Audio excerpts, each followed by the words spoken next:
So we do record these sessions. So if you mention how wonderful the rounds are to your colleagues and they say, oh, I wish I had been there, you can say, we will be sending out the recording for those who don't make it for today's session. So it's with great pleasure that I'm going to introduce to you today our two presenters, Delon Pereira, who's the Associate Director of our Standardized Patient Program here at the Temerty Faculty of Medicine, and her colleague, Lorena Dobby. So I'll start with Delon. Delon has been with the University of Toronto since 2017, and she has significant experience in the management of the standardized patient programs, national licensure exams, health education, and the business operation end of things. In her role as Associate Director of the SPP, she spearheads short and long-term strategic goals and objectives and provides oversight of all administrative services of the SPP. She's also committed to several professional development activities within the institution, including the Rose Patten Mentorship Learning Partnership and the Temerty Faculty of Medicine Mentorship Program. Delon is a certified project management professional and received her Bachelor of Science in Microbiology from Bangalore University, as well as a Master of Business Administration from Mount Carmel Institute of Management, Bangalore, India. I'll move on to Lorena Dobby. She joined the Standardized Patient Program in the University of Toronto in 1999 as an SP, and she currently holds the position of Training and Recruitment Specialist. She has presented at national and international conferences on best practices in SP methodology, EDI and SP programs, including community-based engagement in medical education. Lorena has a specialist degree in Women and Gender Studies from the University of Toronto and a Master's of Education in Adult Education and Community Development with an emphasis on social justice at OISE, University of Toronto. Lorena has also worked as a researcher and consultant on documentary films in Canada and is a contributing author to an Australian textbook on animals in film, 2023. Look forward to seeing that one. And her email address is included if you want to reach out to her. So without further ado, I'm going to pass the floor to our two presenters today, and I want to thank you in advance for presenting at our SimCity rounds. Thank you, Petal. I'm going to share my screen.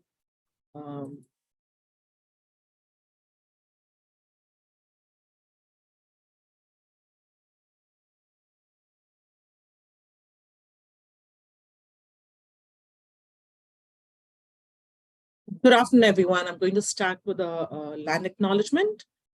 We are privileged to live and learn on the traditional lands of the Huron-Wendat, the Seneca, and most recently, the Mississaugas of the Credit River. Today, this meeting place is still the home of many Indigenous people from across the Turtle Island. It is our responsibility as settlers to recognize we are also accountable for how we live and learn on these lands we inhabit that are not our own.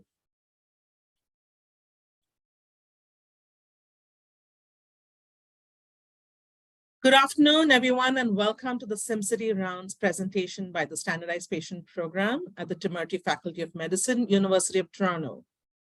Today's presentation will take you through the successes and challenges and how we have professionalized our services, continuously improved in our methodologies in healthcare,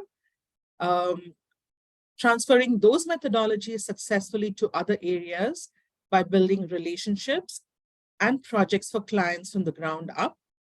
We will also take you through how we consciously embedded equity, diversity, inclusion, and accessibility initiatives in our programs, and we will share with you the challenges we have faced on the same.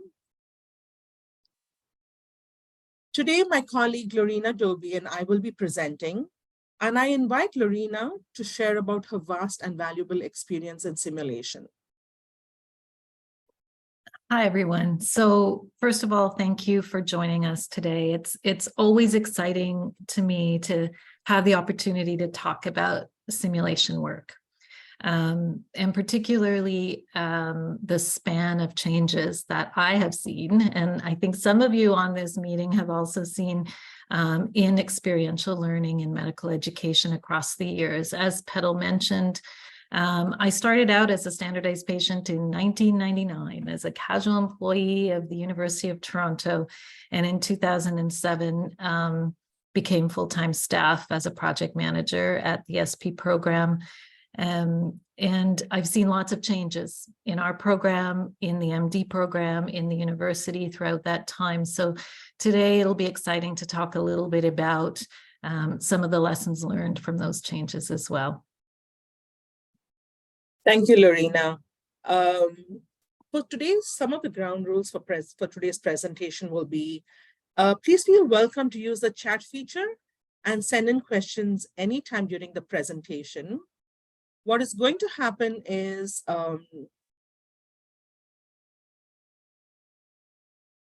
we will take questions only at the end.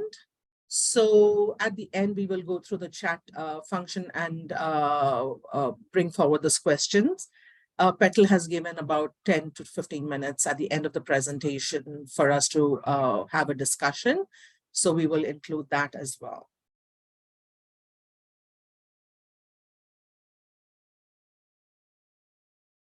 The learning objectives for today is essentially, Lorena will take you through the professionalization of our simulation services within the SPP at TFORM. I will take you through how we have consciously embedded equity, diversity, inclusion practices, the successes that we've had and the challenges we have faced. And Lorena will also give you some good examples on the implementation of experiential learning in the undergraduate medical education program. Before we start our presentation, we'd like to understand how many of you have used, how many simulation centers or people present here have utilized standardized or simulated clients in your projects. By a show of hands, I know some of you all are not on camera, and that's fine. By a show of hands, can you just let us know how many of you have utilized standardized patients or simulated clients in your projects? This will help us frame how we present the upcoming slides.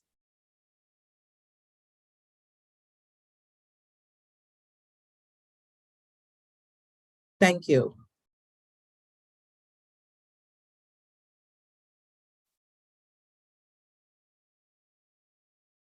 So that was really good to know about. There seems to be an equal balance of folks in this group who have utilized simulated or standardized patients in your work, and some maybe who haven't specifically. So that just helps to contextualize this a little bit. So first of all, we're gonna start with some successes of the work that we have done in our program throughout the years.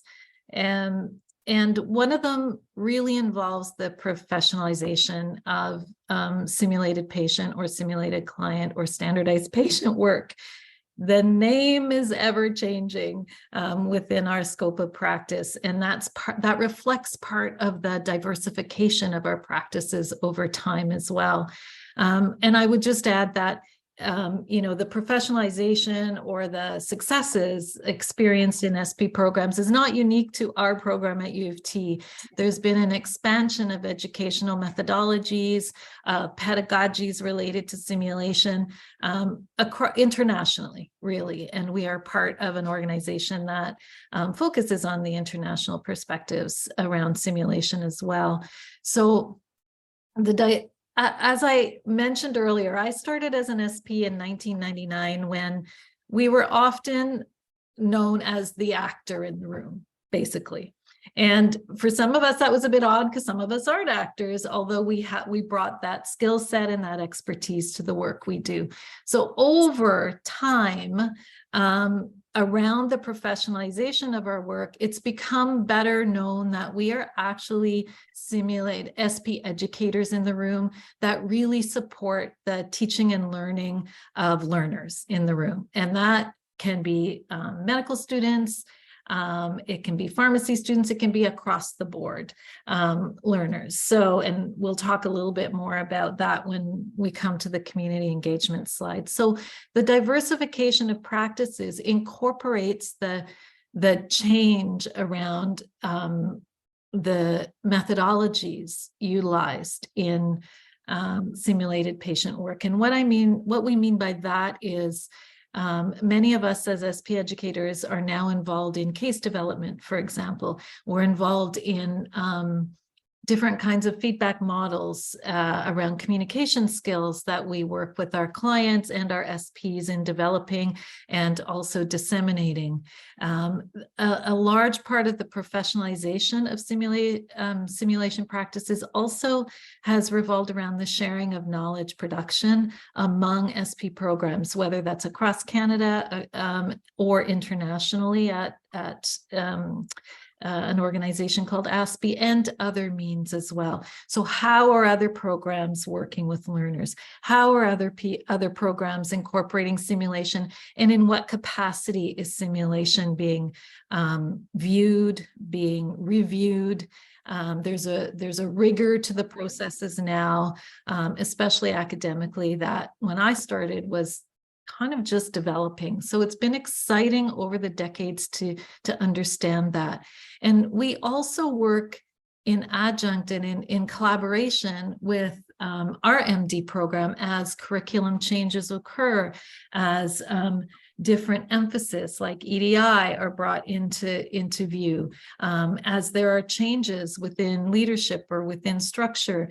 We are also affected and hopefully have opportunities to influence some of the decision making moving forward around the dissemination of knowledges and being able to share how we can support the changes in learnings as well that happen. So that gets reflected in how we shape our scope of practices, how we get to talk about it, how we call ourselves. So standardized patients is only one aspect of what we do.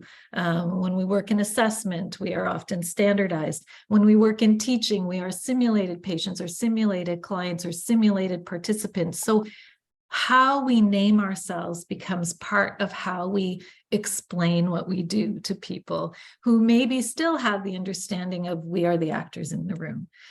There's nothing wrong with being an actor. Many people on this call are actors, and that expertise, I think, in our training methodologies as well, is utilized differently now. There are skill sets and scopes of practice to acting that blend nicely with educational work. And in our program, I think there's more emphasis placed on utilizing those skill sets to deliver the best results for the learners that we work with. So that also speaks to how we enhance our training methodologies. There's, in our program, there is a really strong emphasis on training our simulated patients, our standardized patients, prior to sending them out to simulate with our learners. The training practices are equally as important as the simulation practices in our view, because there's an equitability into our SP practices when we train our standardized patients properly. So the training methodologies evolve and grow as we work more with the curriculum and the changes in curriculum as well. For example, our SPs, our SP trainers now will often discuss learning objectives with SPs of the particular case they might be trained in. It's really important to us that our training methodologies include sharing with the SPs the context of the learning they are stepping into, because that affects how they might simulate the case or offer feedback to the level of learner we are working with. We work with students, obviously, year 1, year 2, year 3 in the Faculty of Medicine. We also work with residents in formative capacities. We work with different learners outside of healthcare, which I'll talk about a little bit later as well. So it's really essential that our SPs understand the context and the level of learner they're working with, because there are adjustments that can be made to both the simulation and the feedback delivered based on that. So that's one of the developments I personally have seen since I was trained in my first case in 1999. And again, it really aligns with the expectations of the education bodies that we are working with. Of course, COVID showed us a whole lot of things that we never thought we could partake in, like online learning. Our program at the University of Toronto, our SP program, was not involved with any type of online learning prior to COVID. I mean, there might have been the odd project that we worked online, but definitely was not part of the usual teaching and learning that we did. So that word that was used, pivot, was really deep and really steep for us in our program. And now it is fascinating and both exciting to me to see how the hybrid models of learning are developing, and they have developed quickly. So some of our projects have remained online. Some of them have moved back into person. Some of them are online sometimes and in person other times.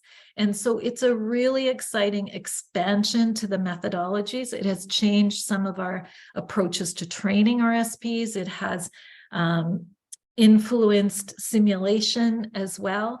And in some cases, it has helped develop and expand programs around diversification of cases. So for virtual care cases, for example, that are being developed.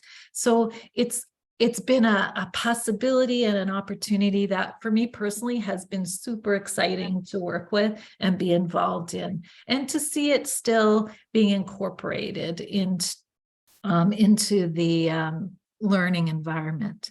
So you see on the slide, everything is connected in our program, the sharing of knowledge, the reshaping of our scopes of practice, how we then adopt that to our training and simulation methodologies, how we're able to broaden based on circumstances and curricular development, how that influences diversification of our practices. Next slide, please. So here, it's another success slide, I would say. And for me, the successes are in how we work with new clients or clients that are new to our program, or sessions that might be new to our program. And especially during the pivot to more online or more hybrid work, we have been involved more with development in terms of structure. So I just want to break it down a little bit further about how we have sort of shifted and changed around working around our relationship with clients. So the relationship and context include understanding what the objectives are when we are working with a new client or a new situation with previous clients. The discussion around learners and learners' needs becomes a really enriching opportunity to help understand and for us to help support the varying possibilities around how simulation can be worked and utilized within a particular project as well. Again, I find that to demystify the role of what simulation is really important in these conversations. Again, going back to, we are more than the actors in the room. We can support objectives. We can ebb and flow with what is happening even within the context of a simulation itself to better enhance a learning objective. So all of these things that we might, as SP educators or as project managers, know tacitly, we are able now to express with our clients and help build projects based on those techniques and those skill sets. Case development has been a wonderful area and opportunity when we can work in collaboration with our clients or with our faculty leads or other project managers, because that collaboration of content knowledge, which others hold, and simulation expertise can really blend nicely in developing cases that will really reach objectives cleanly. So that when there is that opportunity to work together and to discuss that, we have found the greatest success. That doesn't always happen with our clients, can be a budget issue, can be a time issue. This takes a bit of time to do, but when that is incorporated into the broader scope of simulation and experiential learning, there's more opportunity for success. Because that feeds nicely into the SP training. So how we train our SPs.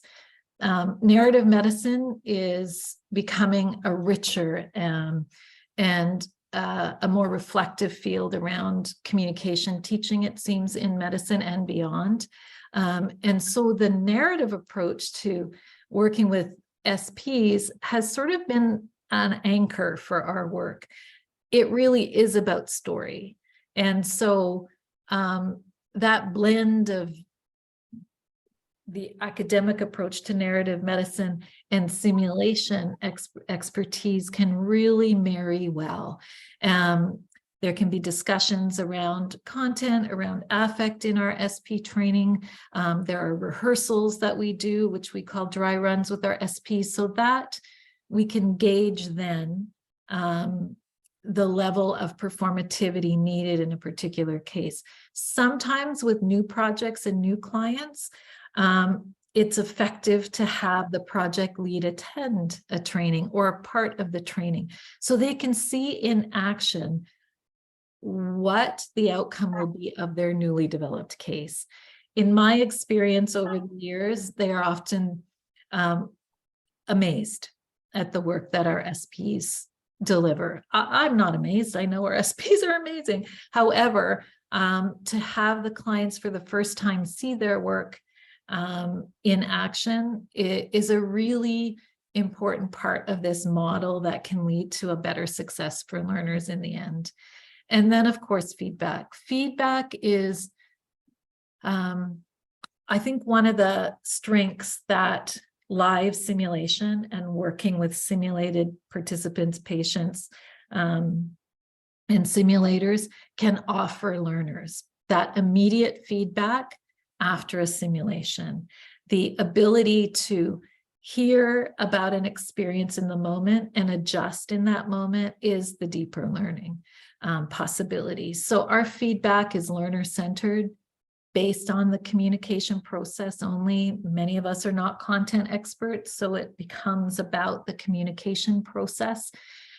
Our feedback training for our SPs is also rigorous. There are feedback workshops. There's in our training sessions themselves, the feedback is part of the training we go through when we are training our SPs for a teaching session. So there's an automatic review of feedback as well, because we value it as such an important and integral part of the work that we do.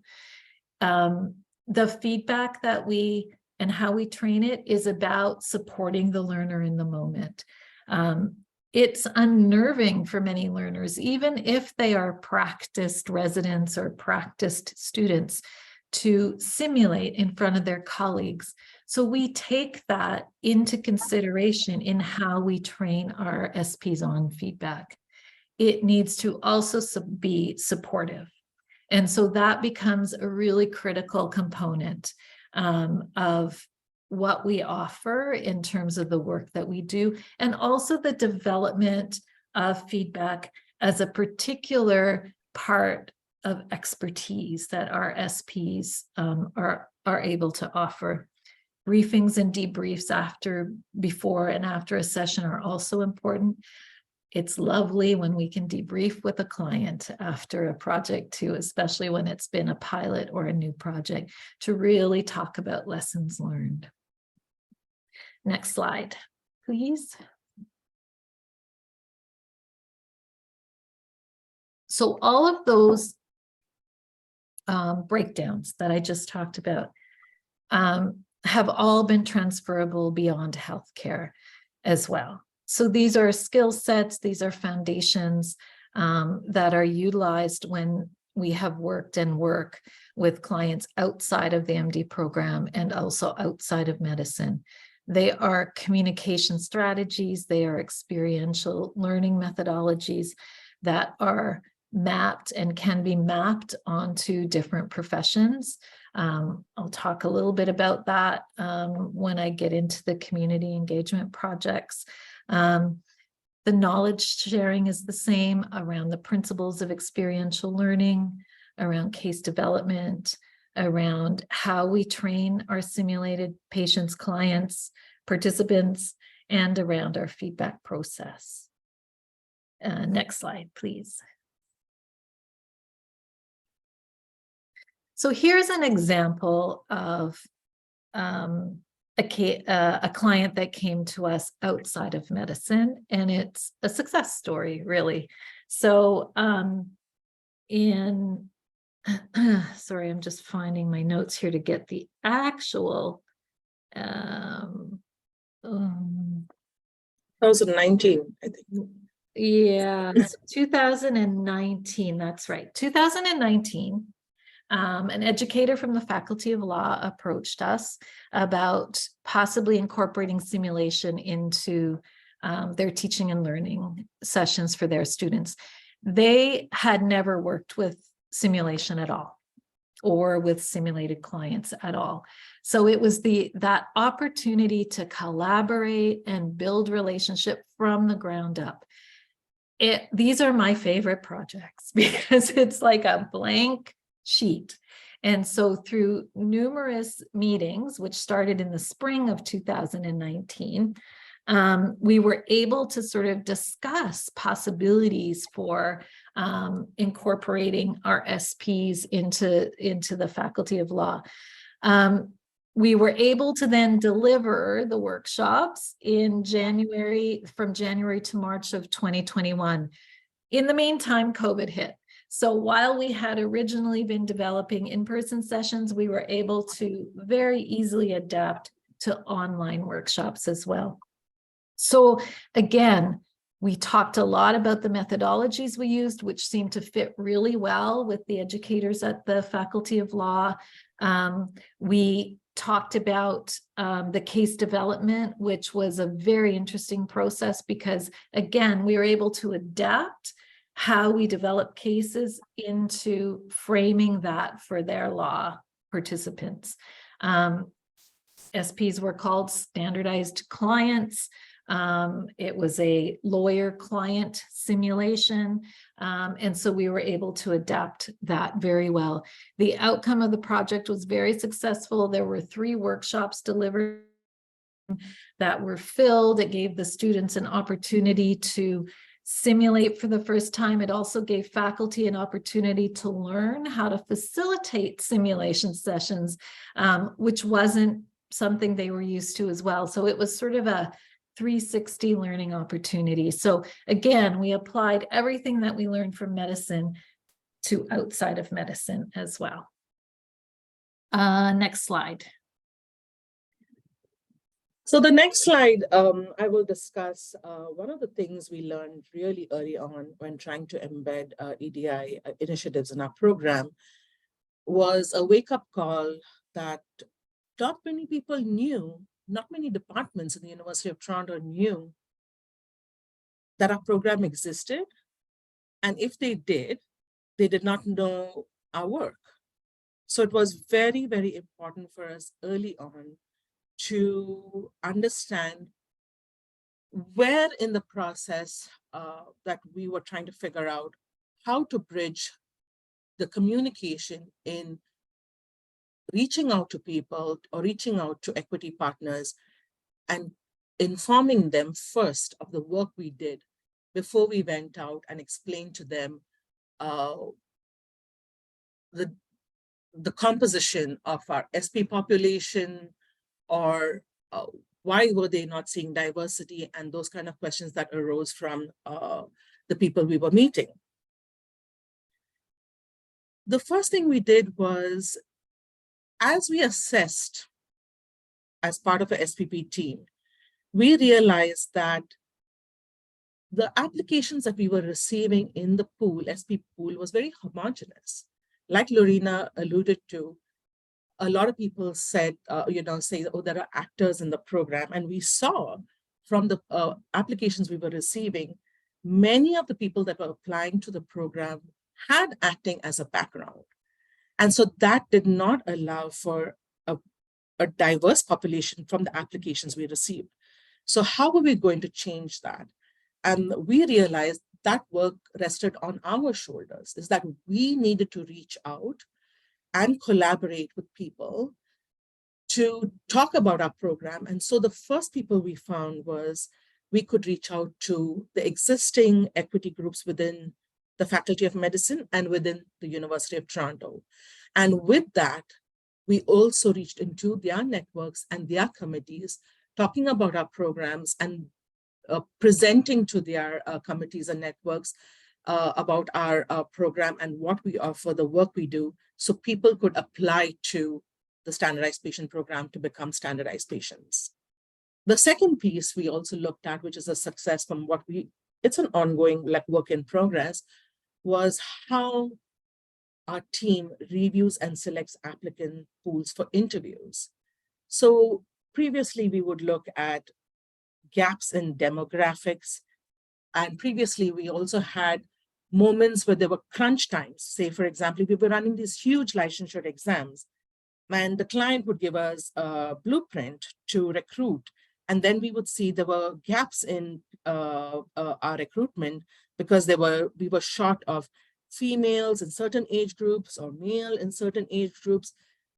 Here, through a conscious process, after doing outreach to equity groups and presentations to different networks, we received a whole lot of applications, and then we renewed the way we were reviewing and selecting applications for interviews. Lorena's role is a training and recruitment specialist, and she brought in, from her massive experience, a different way of how we do recruitment, hiring, and onboarding. We became very deliberative in looking at this process because we felt because of the crunch times that we faced, people were recruited, hired, onboarded overnight, and were simulating.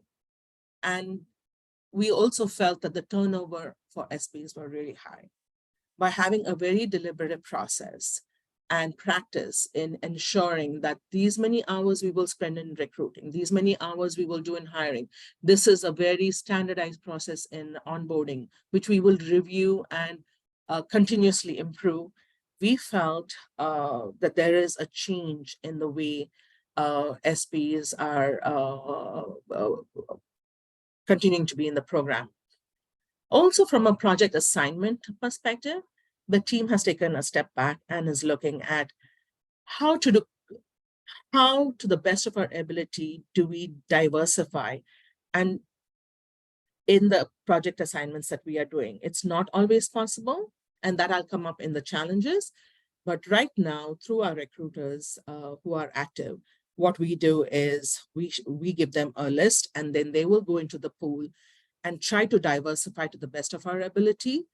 But it all boils down at the end to the availability of the SPs to participate in those projects. Some of the things we have done is workshops and communication. That is deliberately embedding training of use of pronouns at workplace, the information on different equity groups in our newsletter to say what they offer, even reaching out to different equity groups to say, can we have a presentation or a workshop on microaggression? Can we have a workshop with the Office of Inclusion and Diversity on inclusion? Can we have a workshop with the Office of First Nations House on cultural competence with truth and reconciliation and stuff like that? Sorry. Some of the systemic issues and challenges in reflecting diversity in the standardized patients participating in projects, And this is something that I'd like to talk to a little more. We have, Lorena and I and the team have heard repeatedly from many faculty and learners that they don't see diversity in projects. They don't see diversity in the simulations that they are attending. And we have tried to meet one-on-one with faculty members where we have felt we needed to explain or even make presentations in different network groups to let them understand that the standardized patients, the simulated clients with the standardized patient program at the University of Toronto in particular, is they're offered casual employment, and that is the nature of the work. This can be seen as a benefit and also as a challenge, because as a benefit, people find the flexibility of working casually, but also since the work hours are irregular and sporadic in nature and dependent on our projects, the UFT academic year, the number of hours a person could work is limited. Previously, we did large licensure exams, and so SPs got a large number of hours they could work and earn. Since the mandate changed to focus internally to University of Toronto and healthcare projects, the number of projects that we're doing has reduced in the number of hours, but not in the number of projects that we're doing. So we cannot guarantee a fixed number of minimum or maximum number of hours of work, which is also a challenge for SPs in assigning them to projects.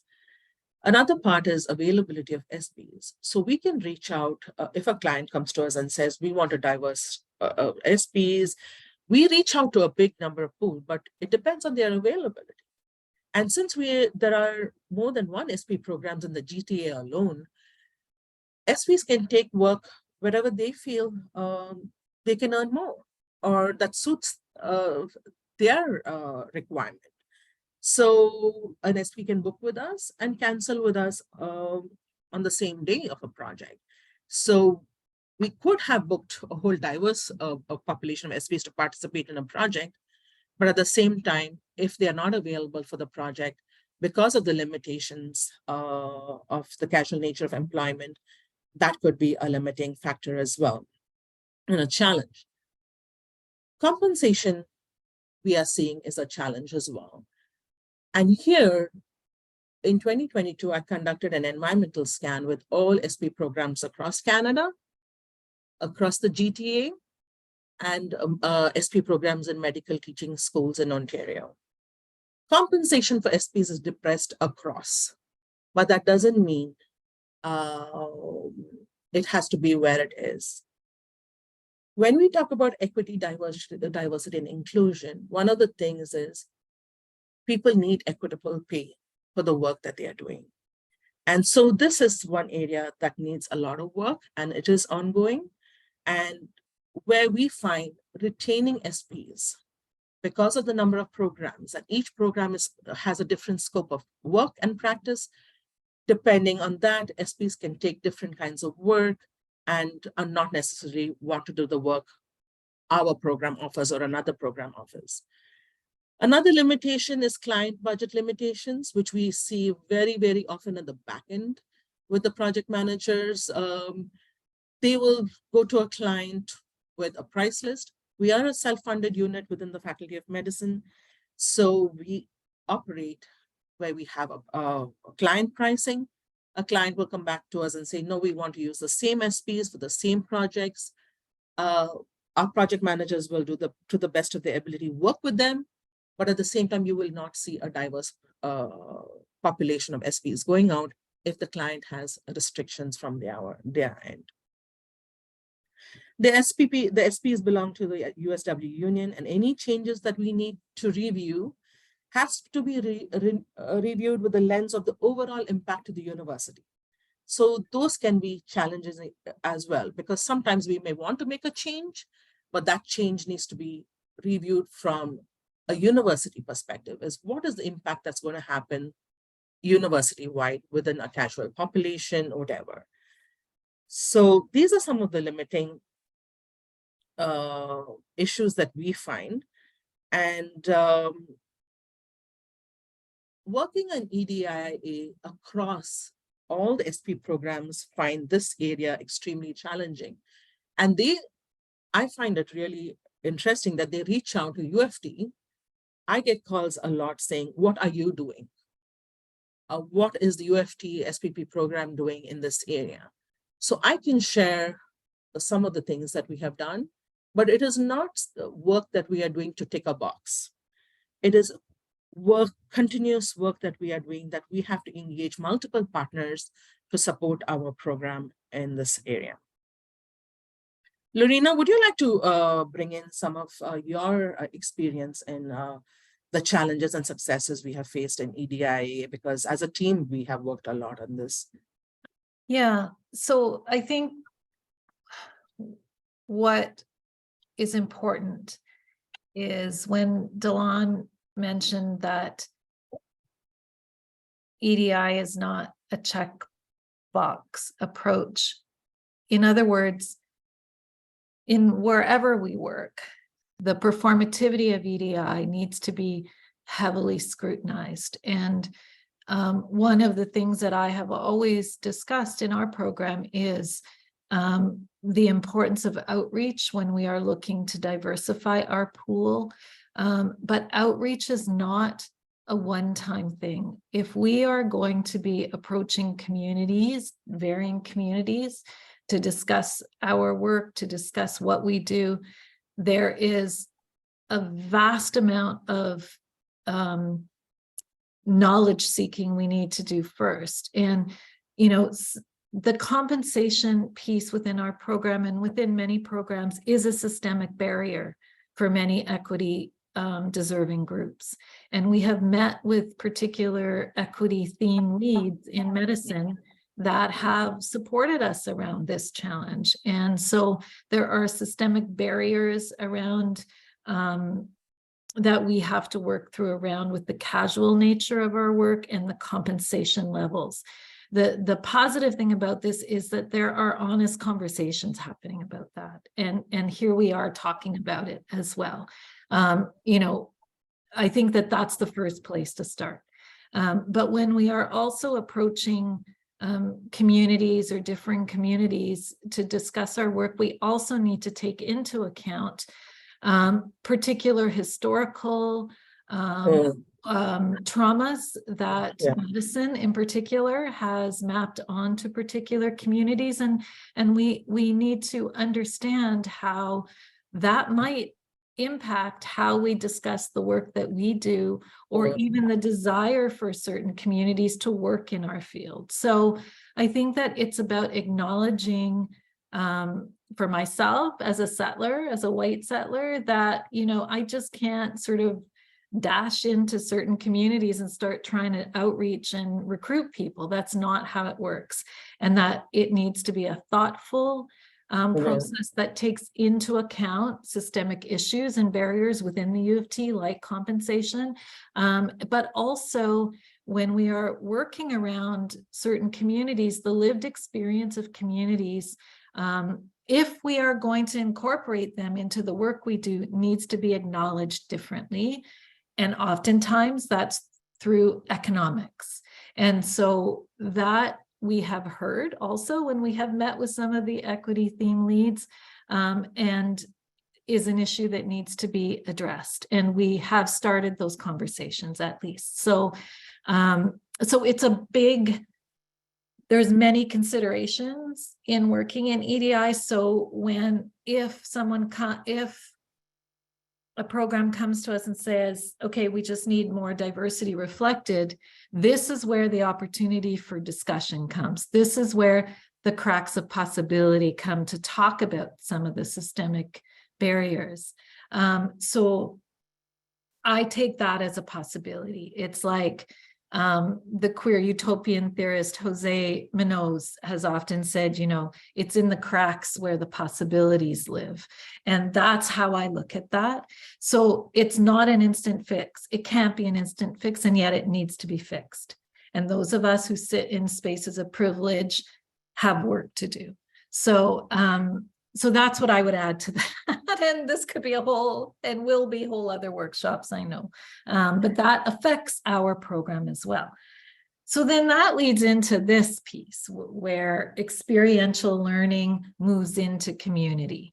I have had the real joy of working with different community-based organizations in introducing SP methodologies and simulation, and in working with folks in communities to bring that experience in to work with our medical students as well. And I'll talk about the PWA, so People with AIDS organization. In 2012, there was a pilot project between that originated with second-year medical students who went to their directors and said, we are not receiving the type of pre-post HIV teaching that we feel we need in the department. So they applied for a grant. Long story short, they got a huge grant.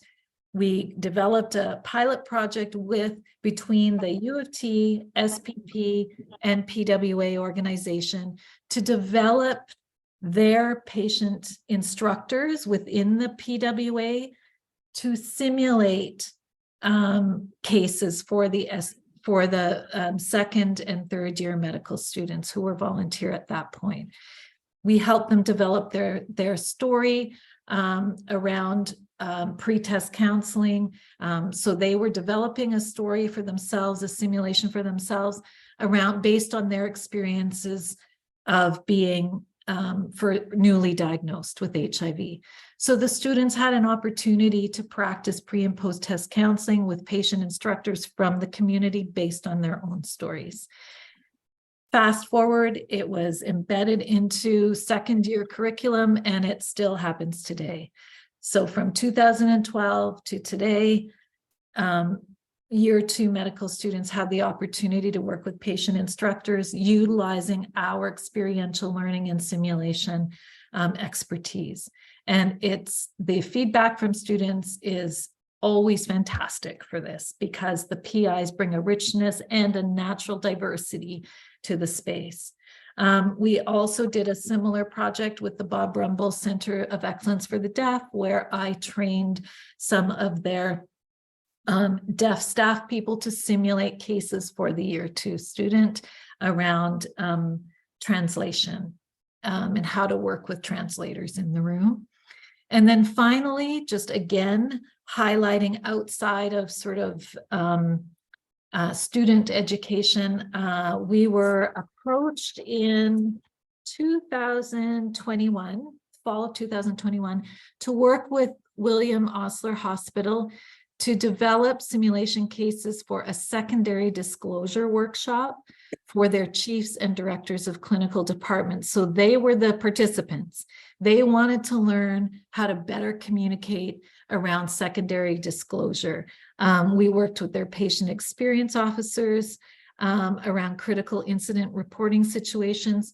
This was one of those from the ground up projects where we taught them about simulation, developed cases with them, delivered to their clinical leads and directors and chiefs of medicine, and they were blown away by working with simulated patients in that experience. So that was another successful, but that's about the value of the work that we do and how it relates to community engagement as well. So all of this talk around diversifying our programs includes diversification of folks in the program, but also understanding the practices and who we are as simulators in the simulation space. I think I should. Thank you, Pereira. With this, we end our presentation, and I will stop sharing.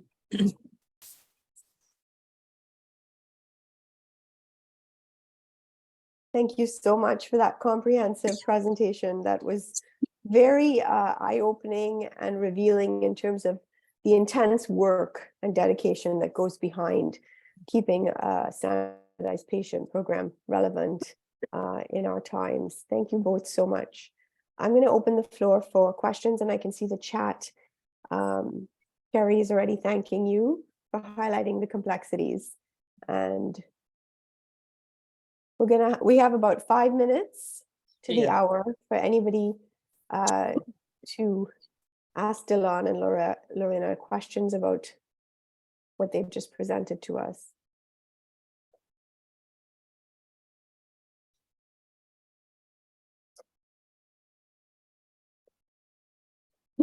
I can get things rolling. I have a question. Oh, sorry, go ahead. Kate. That's okay. Yes, hi. Thank you. I apologize. I missed the beginning of the presentation, but I really wanted to be here. I appreciate so much of what the two of you discussed in the presentation, and I'm just wondering, will there be a recording available to watch again so I can see what I missed? Absolutely. We look out for our SimCity newsletter, which is going to be coming out tomorrow, and we will have YouTube recordings of this SimCity rounds as well as all the previous ones to satisfy your Fantastic. curiosity. Thank you so much. I have to log off. Well done, fellas. Nice to Thank see you. you. Kate. I guess in the last couple of minutes, can you talk about the challenges of where you access your SPs from, in terms of, like, I know some of the sim centers use, think about theater and other areas in Toronto that have actors already trained. Can you talk about where some of the more common sources of your SPs come from, or do you just train them from the get-go? There's an application process that we already have, but I would also just say here, Petal, that, there was a time when our program was sort of the only or one of the few SP programs. So we've been around a long time. So a lot of our roster initially was developed through word of mouth, quite honestly, through the various acting communities. So once SPs are in our roster, when we need to do hiring, that's when we go through that hiring process, and based on what our demographic needs are, we will choose folks to be interviewed. But so we sort of started from the ground with a healthy word of mouth approach to recruitment, but now we are looking to be more deliberate around outreach so that we can fill out our roster a little bit differently. That's where this discussion around EDI moves into that space. Yeah. So we are learning.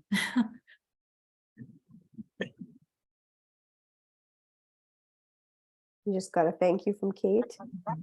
Anyone else have any questions for our presenters today? If not, I'm going to give everyone the gift of time. It's 12:58. Thank you both so much. Have a wonderful rest of the week, and thank you to those of you who tuned in. Thank you. Thank you.